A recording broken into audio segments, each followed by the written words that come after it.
Under the light of a blood moon, dozens of small calabashes lay scattered around the baobab tree. Each contained locks of baby hair, still soft and delicate, gathered from the first hair-cutting ceremonies of Amata village. As the flames of the ritual fire danced, the witch doctor's chants grew louder, and one by one, the precious hair turned to ash, carrying with it the destinies of countless children. In the village of Amata, where the morning sun painted the mud huts golden and children's laughter echoed through the narrow paths, lived a woman named Ada. Her life was harder than the dried earth beneath her feet. Her wrappers were faded and torn. Her mud hut leaked during the rains, and her stomach knew hunger better than food. Each morning, Ada watched as other women walked to the market with their children, their wrappers bright and new, their necks adorned with coral beads. But her own neck remained bare, her wrappers dull, and her arms empty of a child to call her own. The villagers avoided her like a disease. "She carries bad chi," they whispered. "The gods have turned their backs on her." Even the village children knew to cross to the other side of the path when they saw her coming. Ada tried everything to survive. She pounded cassava for busy mothers, fetched water from the stream, and helped during harvest season. But no matter how hard she worked, poverty clung to her like a second skin. One market day, as Ada sat under a mango tree watching traders haggle over yams and palm oil, an elegant woman approached her. The stranger's wrapper was made of the finest silk, and her neck gleamed with expensive beads. "I am Mama Obi," the woman said, her voice smooth as shea butter. "I have watched you, Ada. I know you're suffering." Ada's heart skipped. How did this stranger know her name? Mama Obi sat beside her, her eyes glinting like polished stones. "I have a business proposition for you. Something simple that will end your suffering forever." "What kind of business?" Ada asked, hope and fear dancing in her chest. The elegant woman reached into her wrapper and pulled out a stack of crisp naira notes. "Collect first hair clippings from naming ceremonies. Every lock you bring me will earn you good money." Ada's eyes widened. "First hair clippings? But those are sacred." "Don't ask questions," Mama Obi cut in sharply. "Just bring the hair. Or would you rather die in poverty?" Before Ada could respond, Mama Obi pressed the money into her hands and stood up. "I'll find you when you have something for me." With that, she disappeared into the crowd, leaving Ada clutching the money, her mind spinning with possibilities. That night, Ada lay on her torn mat, staring at the leaky roof of her hut. The money Mama Obi gave her was more than she'd earned in 3 months. She thought of the new wrappers she could buy, the food she could eat, the roof she could fix. But collecting children's first hair? The thought made her stomach turn. Everyone in Amata knew the importance of a child's first hair cutting. It was a sacred ceremony performed on the child's first birthday. The parents would invite the entire village, prepare special food, and hire drummers. The dibia would bless the child before the cutting began. Mothers carefully kept their children's first hair, believing it held their destiny and good fortune. But hunger is a harsh teacher and desperation a cruel master. The next morning, Ada began her plan. She started visiting new mothers, offering to help with their babies. Her gentleness with the children surprised many. Soon, she became known as the woman with the magic touch, the one who could calm any crying child. "Ada, you must come to Eneni's naming ceremony," one mother said. "Her baby fusses so much during hair cutting." And so it began. At each ceremony, while everyone celebrated with palm wine and music, Ada would volunteer to help clean up. In those quiet moments, she would collect the discarded hair, wrapping it carefully in banana leaves. The first time she handed over a package to Mama Obi by the stream at midnight, her hands trembled. but the weight of the money in her palm steadied her resolve. Weeks passed, and Ada's life began to change. Her leaky roof was fixed. New wrappers adorned her body. Food filled her pot. The villagers who once avoided her now smiled and waved. But as Ada's fortune rose, strange things began happening in Amata. Children whose hair she had collected started falling ill. They cried endlessly, refused food, and some couldn't sleep. The village dibia was puzzled. His strongest medicines didn't work. One morning, panic erupted in the village. Little Obi, whose naming ceremony had been just 2 weeks ago, wouldn't wake up.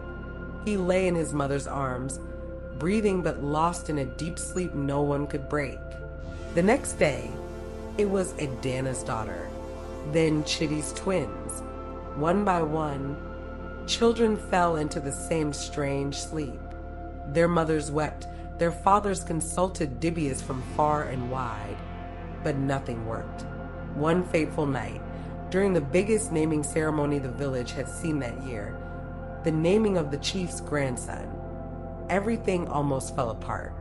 The celebration was grand, with 3 goats slaughtered and palm wine flowing like water. Thunder rumbled in the distance as the ceremony began, but no one paid attention to the warning in the sky. The child's mother, Alayinka, was known for her sharp eyes and sharper tongue. As Ada moved around helping with the ceremony, Alayinka watched her every move. There was something about the way Ada cooed at her baby that made her skin crawl.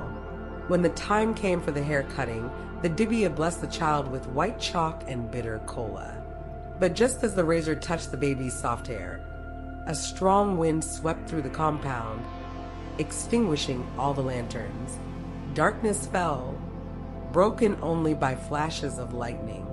In that moment of chaos, as women screamed and men rushed to relight the lanterns, Ada made her move. But she wasn't the only one moving in the dark. Alayinka, holding her baby tight, felt someone brush against her. A flash of lightning revealed Ada's face inches from her child's head, hands reaching for the freshly cut hair. Their eyes met in the stark light. Ada's fingers froze mid-reach, her face a mask of terror. Alayinka opened her mouth to scream. Suddenly, another lightning flash turned the sky purple. A voice like rolling thunder spoke in Ada's head. Take it now, or everything ends tonight. It was Mama Obi's voice, filled with dark power. The wind grew stronger, tearing at wrappers and throwing sand in everyone's eyes. In the confusion, Ada snatched the hair and stumbled away. But as she ran, the baby began to wail. A cry so piercing it cut through the storm like a knife. It wasn't a normal cry. It was as if the child sensed the evil trying to steal his destiny. The crying attracted a group of village dogs. They chased Ada through the compound, snapping at her heels, their eyes glowing red in the darkness. She ran blindly, heart pounding, the precious hair clutched to her chest. The dog's barks mixed with the baby's cries and the storm's fury, creating a terrifying chorus. Ada finally made it to her hut, slamming the door just as a dog's teeth snapped inches from her leg. She slid to the floor, gasping for breath. The baby's hair in her hands seemed to pulse with life, and for the first time, she felt the true weight of what she was doing. But it was too late to turn back. Outside, the storm raged on, and the dogs howled at her door until sunrise. When morning came, whispers spread through the village about the strange events at the naming ceremony. Some said they saw a shadow moving through the darkness. Others swore they heard evil spirits laughing in the wind. But no one suspected the quiet woman who had helped serve palm wine and pounded yam. The chief's grandson fell into the deep sleep 3 days later. Namdi, the night watchman, was the first to notice something strange. During his rounds, he saw Ada sneaking out of her hut at midnight, clutching something wrapped in banana leaves. His curiosity grew when he spotted her heading towards the old baobab tree near the stream. The next night, Namdi followed her. Hidden behind a bush, he watched as Ada met with Mama Obi. The elegant woman had changed. Her beautiful wrapper was now tattered and black. Her eyes glowed like hot coals, and her fingers had grown long like tree branches. Namdi's heart nearly stopped when he saw what happened next. Mama Obi opened the banana leaves, revealing the children's hair. She threw the locks into a fire while chanting words that made the air thick and heavy. The flames turned green, then blue, and with each lock of hair that burned, a child's name echoed in the wind. Trembling with fear, Namdi ran to the chief's compound. He banged on the door until the chief emerged, angry at being woken. But his anger turned to horror as Namdi told his story. The chief summoned the village dibia immediately. The old medicine man's face grew dark as he listened. "This is powerful evil," he said. "The witch is stealing our children's destinies through their first hair. Each lock she burns ties the child's spirit to her, feeding her dark powers." By sunrise, the village was in uproar. Men with machetes surrounded Ada's hut. Women wailed, cursing her name.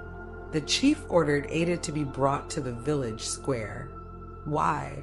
the chief demanded, his voice heavy with anger. "Why would you do this to innocent children?" Ada fell to her knees, tears streaming down her face. "Poverty made me desperate," she sobbed. "I didn't know she would hurt the children. I thought." Her words were cut short by a cold wind that swept through the square. The sky darkened, and there stood Mama Obi, but not as the elegant woman they knew. Her true form was terrible to behold, skin like charred wood, eyes burning with green fire, and hair writhing like snakes. "Fool," she snarled at Ada. "Did you think you could betray me?" Her laughter shook the trees, and the children in their deep sleep began to cry out. The dibia stepped forward, his staff raised. "I know what you are," he said. "You are Aju, the destiny eater. You feed on the futures of innocent children." Mama Obi's face twisted with rage.